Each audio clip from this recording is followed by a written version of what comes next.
Welcome to the Creative Plan Podcast Network. Join us as we share our favorite RPGs, one-shot games, tabletop games, reviews of items, and convention panels, and other exciting things that we run into from time to time. Sit back and enjoy the show.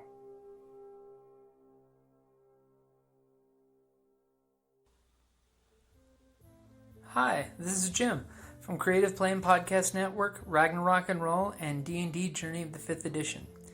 First, I'd like to say thank you for rating us on iTunes and RPGpodcast.com, and I just wanted to let you know that we're now on Patreon.com. It's a great site to help support us and keep us making more podcasts, and we can occasionally give you guys surprises if you're a patron. If you can, please look us up at www.patreon.com/CPPN. That's www.patreon.com/CPPN, and help us in any way you can. Thank you for listening.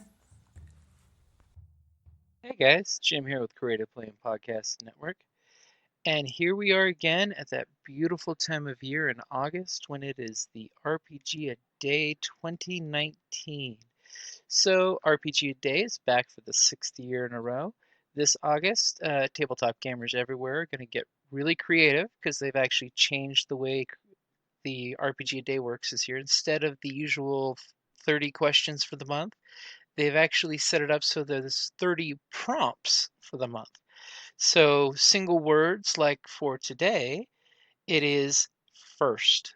So for the first day. Tomorrow will be unique, and then on the 3rd will be engage, and on 4th, share. I'll go ahead and post the graphic that they've made for it, and they're asking for folks to talk, paint, write, or film something cool, positive, or awesome about our hobby.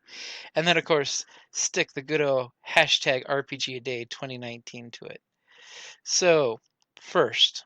Since this is the D&D podcast, I'm going to go ahead and say for me, for the first, I'm going to pick the first RPG I played that was not Dungeons & Dragons.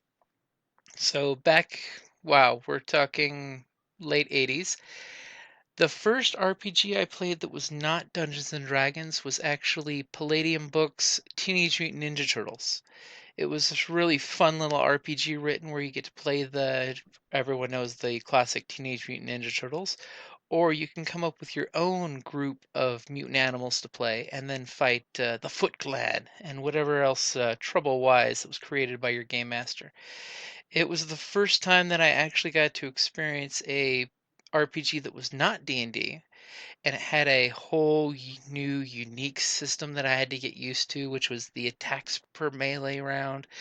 You could parry, you could dodge, you could do things other than just hit and move. It took a long time to make your character. Usually standard Palladium characters, as those who played the current versions know, it takes a good 2-3 hours to get a character made in the Palladium system, mainly because you roll up your character, then you have to pick your skills, then you opt to how to mutate your character, so it's totally customized. You could have anywhere from a completely animal-looking mutant that had powers, that allowed it to touch and do things, or you could have a completely humanoid-looking mutant animal that's completely burned all its bio-E points into that. And that was one thing that really inspired me as a game master when I got into that game, was the fact that it wasn't just role-playing for dungeon crawls.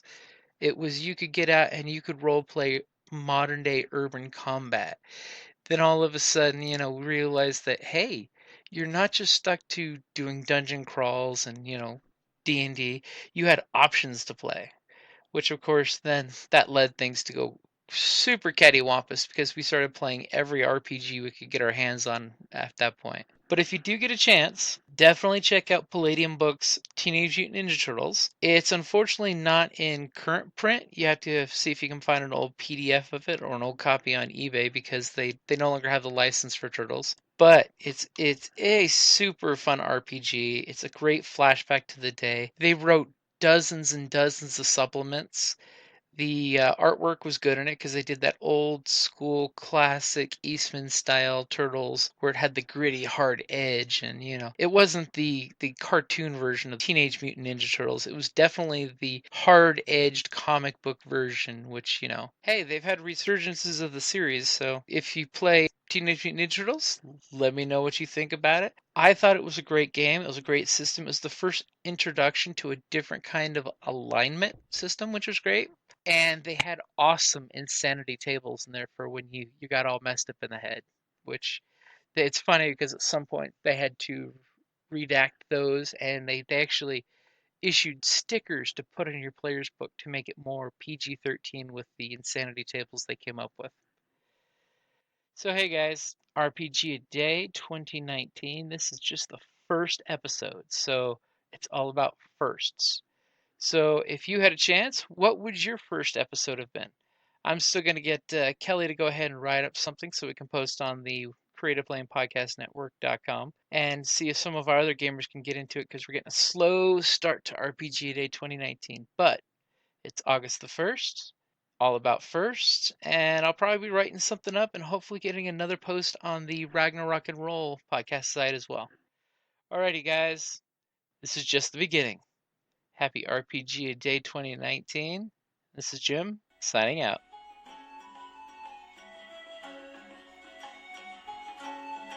Thank you for listening to the Creative Play and Podcast Network.